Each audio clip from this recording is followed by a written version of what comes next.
بسم اللہ الرحمن الرحیم الحمد لولیہ والصلاة علی اہلها اما بعد۔ رمضان المبارک کا مہینہ آ چکا ہے۔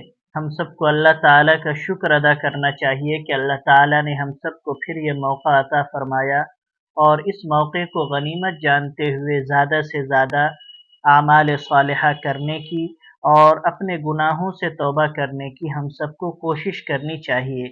روزہ جو اس مہینے کی سب سے اہم عبادت ہے، اس میں کچھ مسائل ایسے ہیں جن کا جاننا ہر مسلمان کے لیے ضروری ہے کہ کون سی چیزیں روزے کے منافی ہیں اور کون سی چیزیں روزے کے منافی نہیں ہیں۔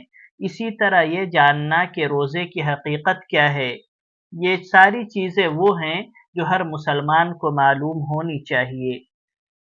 سب سے پہلے روزے کی تعریف۔ روزہ کہتے کسے ہیں؟ صبح صادق سے غروب آفتاب تک عبادت کی نیت سے کھانے پینے اور جماع سے رکے رہنا روزہ کہلاتا ہے۔ جن ممالک میں 6 مہینے کے دن رات ہوں وہاں روزہ کیسے رکھیں؟ دنیا کے جن خطوں میں 6 مہینے کا دن اور 6 مہینے کی رات ہوتی ہے، وہاں نماز روزے کے اوقات کے تعین کے لیے قریبی معتدل اوقات والے ملک کو معیار بنایا جائے گا، اور رات دن کے بارے میں وہاں کے نظام الاوقات کے مطابق نماز روزہ وغیرہ کو ادا کیا جائے گا۔ نمبر 2، روزہ کس پر فرض ہے؟ ماہ رمضان المبارک کے روزے رکھنا ہر عاقل بالغ مسلمان غیر معذور شخص پر فرض ہے۔ کن حالتوں میں روزہ رکھنا درست نہیں ہے؟ حیض و نفاس والی عورتوں کے لیے روزہ رکھنا جائز نہیں ہے، لیکن بعد میں قضا لازم ہے۔ کن اعذار میں روزہ نہ رکھنا مباح ہے؟ مریض، مسافر، حاملہ عورت، دودھ پلانے والی عورت، تیمار دار، یعنی جب کہ اس کے روزہ رکھنے سے مریض کا نقصان ہو، نہایت کمزور، بھوک پیاس سے مجبور، مجاہد فی سبیل اللہ، یعنی جب کہ اس کے روزے سے جہاد میں نقصان ہو، اور جنون اور بے ہوشی میں مبتلا شخص کے لیے اعذار کی بنا پر روزہ نہ رکھنا مباح ہے۔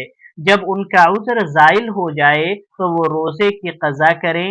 ہاں، اگر کوئی ایسا شخص ہے جسے روزہ رکھنے پر قدرت ہی نہ رہے تو اس کے لیے یہ حکم ہے کہ وہ ہر روزے کے بدلے میں فدیہ یعنی ایک صدقۃ الفطر کی مقدار دے دیا کرے۔ ہر روزے کی الگ الگ نیت کرنا۔ رمضان المبارک کے ہر روزے کے لیے الگ الگ نیت کرنا ضروری ہے۔ نصف النہار سے پہلے نیت کرنا صحیح ہے، یعنی آدھا دن گزرنے سے پہلے بھی اگر کوئی نیت کر لے، بشرطے کہ اس نے صبح سے لے کر روزے کے خلاف کوئی کام نہ کیا ہو تو یہ نیت صحیح ہو جاتی ہے۔ نصف النہار سے پہلے تک بھی اگر رمضان کے ادا روزے کی نیت کر لی جائے تو روزہ صحیح ہو جائے گا۔ نیت کے لیے تلفظ ضروری نہیں ہے۔ نیت کے لیے تلفظ کی ضرورت نہیں، بلکہ محض دل سے ارادہ کر لینا کافی ہے۔ حتیٰ کہ روزے کے لیے سحری کھانا بھی نیت کے قائم مقام قرار دیا جا سکتا ہے۔ بغیر نیت کے بھوکا رہنے سے روزہ نہیں ہوگا۔ اگر کسی نے پورے دن کچھ نہیں کھایا پیا، شام تک بھوکا پیاسا رہا لیکن دل میں روزے کا ارادہ نہ تھا تو روزہ نہ ہوگا۔ نیت کرنے کے بعد بھی صبح صادق تک کھا پی سکتے ہیں۔ روزے کا وقت صبح صادق سے شروع ہوتا ہے، اس لیے جب تک صبح صادق نہ ہو کھانا پینا وغیرہ سب جائز ہے، اگرچہ روزے کی نیت کر چکا ہو۔ بلا سحری کا روزہ۔ سحری کھانا اگرچہ مسنون ہے، لیکن اگر کوئی شخص سحری کھائے بغیر ہی روزے کی نیت کر لے تو بھی اس کا روزہ درست ہو جائے گا، البتہ سحری کی برکت سے محروم رہے گا۔ اگر عورت صبح صادق کے بعد حیض سے فارغ ہوئی تو روزہ نہیں رکھے گی۔ اگر عورت صبح صادق کے بعد دن میں کسی وقت حیض یا نفاس سے پاک ہوئی تو آج کے دن روزہ نہیں رکھے گی بلکہ بعد میں اس دن کی قضا کرے گی، البتہ روزہ داروں کی طرح شام تک کھانے پینے سے احتراز کرے۔ عورت رات میں پاک ہوئی۔ اگر کوئی عورت صبح صادق سے پہلے حیض سے پاک ہو گئی تو اس میں درجہ ذیل تفصیل ہے۔ نمبر 1، اگر وہ 10 دن مکمل حیض میں رہ کر پاک ہوئی ہے تو اب خواہ صبح صادق سے قبل اسے غسل کا موقع اور وقت ملا ہو یا نہ ملا ہو، بہرحال وہ اگلے دن کا روزہ رکھے گی۔ نمبر 2، اور اگر 10 دن سے کم میں پاک ہوئی ہے تو یہ دیکھا جائے گا کہ صبح صادق سے پہلے وہ غسل کر کے پاک ہو سکتی ہے یا نہیں۔ اگر اتنا وقت ہے کہ پاک ہو سکے تو اس پر اگلے دن کا روزہ رکھنا ضروری ہے، اور اگر اتنا وقت نہیں ہے کہ غسل کر سکے، گویا کہ عین صبح صادق کے وقت پاک ہوئی ہے، تو اب اس پر اگلے دن روزہ رکھنا جائز نہیں ہے بلکہ بعد میں قضا کرنی ہوگی۔ روزے میں جو کام مفسد نہیں ہے، یعنی جن کاموں سے روزہ نہیں ٹوٹتا۔ نمبر 1، بھول کر کھانا پینا یا جماع کرنا۔ بھول کر کھانے پینے اور جماع کرنے سے روزہ نہیں ٹوٹتا ہے۔ بھول کر افطار کرنے والے کو دیکھنے والا یاد دلائے یا نہیں۔ اگر کوئی شخص بھول سے روزے میں کھانے پینے لگے تو دیکھنے والے کو کیا کرنا چاہیے؟ اس سلسلے میں فقہا نے یہ تفصیل کی ہے کہ اگر وہ شخص طاقتور ہو تو اسے روزہ یاد دلانا ضروری ہے، اور اگر وہ شخص کمزور یا بوڑھا ہے تو یاد نہ دلانے کی گنجائش ہے۔ نمبر 2، روزے میں مسواک، سرما، انجیکشن وغیرہ۔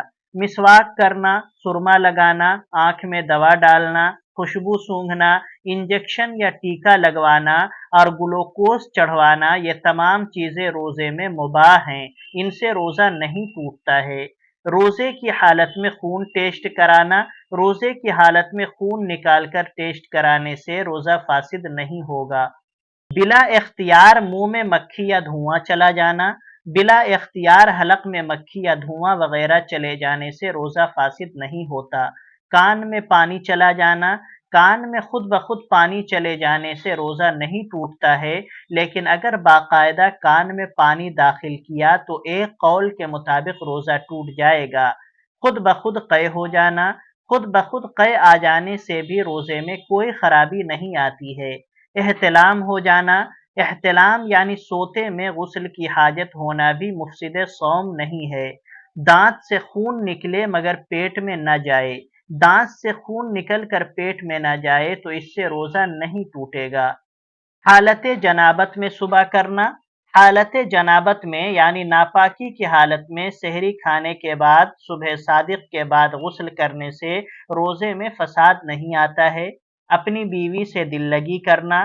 روزے کی حالت میں اپنی بیوی سے دل لگی کرنا ایسے شخص کے لیے جائز ہے جسے انزال یا ہم بستری کا خطرہ نہ ہو۔ مزی نکلنے سے روزہ نہیں ٹوٹتا۔ روزے کی حالت میں مزی نکلنے سے روزہ فاسد نہیں ہوتا۔ دانت میں چنے کے بقدر غذا رہ جانا۔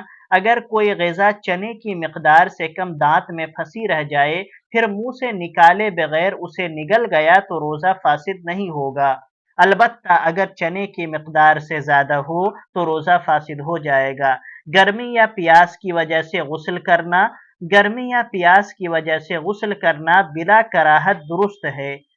کلی کرنے کے بعد تھوک نگلنا۔ کلی کرنے کے بعد اگر وہ ایک مرتبہ تھوک باہر نکال دیا تو اب تھوک نگلنے سے روزے میں کوئی خرابی نہیں آئے گی۔ آنسو یا پسینے کا حلق میں چلا جانا۔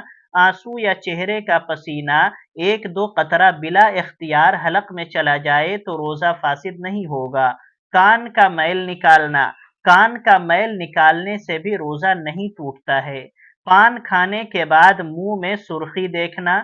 اگر پان کھا کر خوب کلی غرغرہ کر کے منہ صاف کر لیا لیکن تھوک کی سرخی نہیں گئی تو اس میں کچھ حرج نہیں، روزہ نہیں ٹوٹا۔ منہ کی رال یا ناک سرکنے سے حلق میں چلا جانا۔ ناک کو اتنی زور سے سرک لیا کہ حلق میں چلی گئی، اسی طرح منہ کی رال نگل جانے سے روزہ نہیں ٹوٹتا ہے۔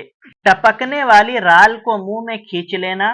اگر منہ سے رال نکلی لیکن ابھی وہ منقطع ہو کر ٹپکنے نہ پائی تھی کہ اسے منہ کی طرف کھینچ کر نگل لیا تو اس سے روزہ نہیں ٹوٹے گا۔ قے کا خود بخود لوٹ جانا۔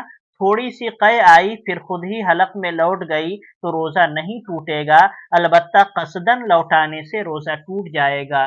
ڈکار کے بعد منہ میں پانی آ جانا۔ جس شخص نے سحری میں اس قدر کھایا ہو کہ طلوع آفتاب کے بعد ڈکاریں آتی ہیں اور ان کے ساتھ پانی بھی آتا ہے تو اس سے روزے میں کچھ حرج نہیں پڑتا ہے۔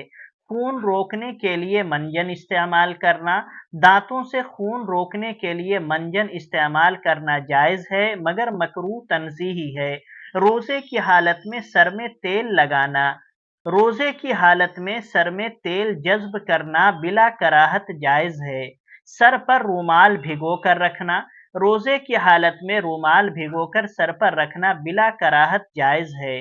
بیوی کو شہوت سے دیکھنے سے انزال، اگر شوہر نے بیوی پر شہوت سے نظر کی یا اس کا خیال دل میں جمایا جس سے انزال ہو گیا تو روزہ فاسد نہ ہوگا۔ یہ سب وہ کچھ مسائل ہیں کہ جو روزے میں کثرت کے ساتھ ہر روزہ دار کو پیش آتی ہیں، اور انسان کے دل میں یہ خیال آتا ہے کہ کیا اس سے روزہ ہمارا باقی رہا یا ٹوٹ گیا۔ اس لیے چند مسائل تھے جن کا ہم نے ذکر کیا ہے۔ امید ہے کہ ہم سب کے لیے یہ مسائل نافع اور مفید ہوں گے۔ اللہ تعالی ہم سبوں کو صحیح معنوں میں روزے کی قدر کرنے والا اور اس کی حفاظت کرنے والا بنائے۔ وصلی اللہ علی نبینا محمد۔